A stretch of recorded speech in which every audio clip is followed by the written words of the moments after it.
We've heard from a number of faith groups and churches on this programme over the weeks about their dedication to fighting climate change. But a recent study suggests church-owned land in Britain could actually be contributing to rising carbon emissions.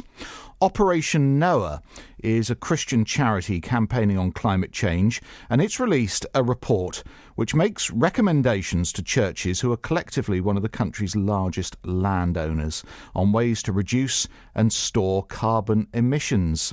Well, to find out more, the campaign officer at Operation Noah and author of this new report, Sharon Hall, has joined us on the line. Good morning. Good morning. So, is it true then that churches, although they talk a good game on this, could be a lot better at preventing carbon emissions than they are currently?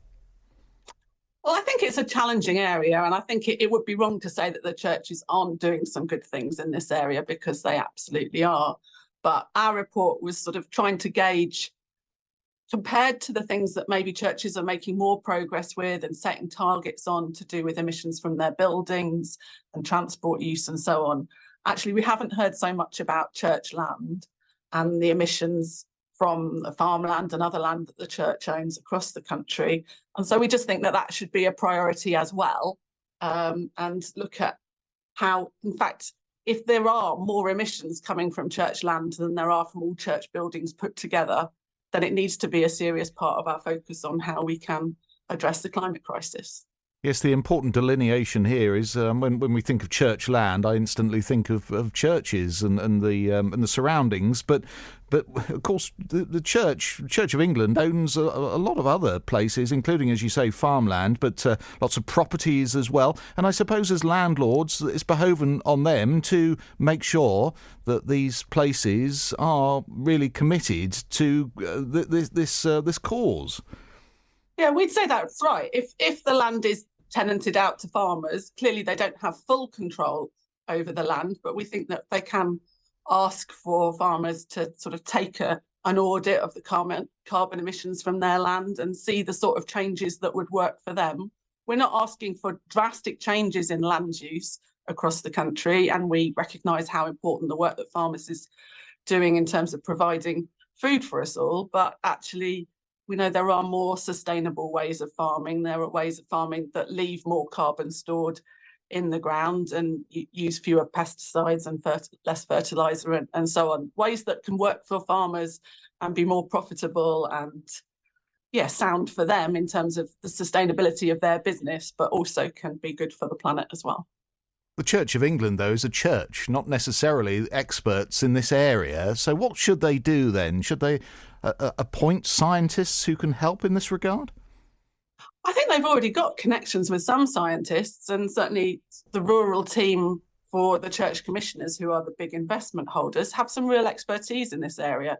And they are doing some work. They're not necessarily talking about it quite as much as we would like. And so we're trying to figure out exactly what they're doing and highlight the good examples and encourage a bit more accelerated progress. At the moment, any sort of targets that focus on 2050 just seem too far away. We need to be taking this issue more seriously. Yesterday, at COP27 in Egypt, they were looking at agriculture and land use. That was the whole focus of their day yesterday. This is a massive international issue.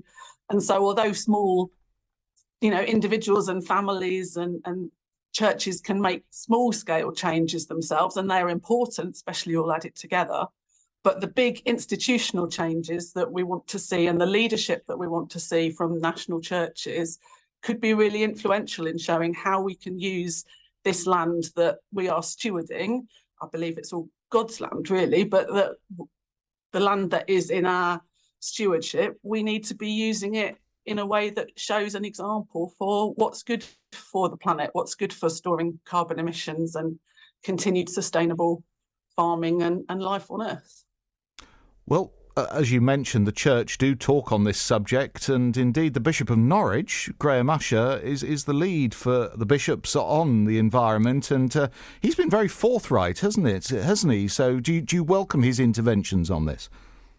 Well, one intervention that I heard recently was when he spoke up, sort of challenging environmental changes that we thought were maybe proposed under Liz Truss's government, and actually speaking in favour of keeping these new farming subsidies that are linked to public good and linked to more sustainable farming. And I think we're hoping now, with the change within government leadership, that actually those proposals that they group together under what they call ELMS is going to continue. And so I really welcome his leadership and speaking up on that. I think that's really important, and it's something that farmers are generally supportive of as well. This is something that they've been working towards, moving to this new subsidy regime. And so, yeah, I really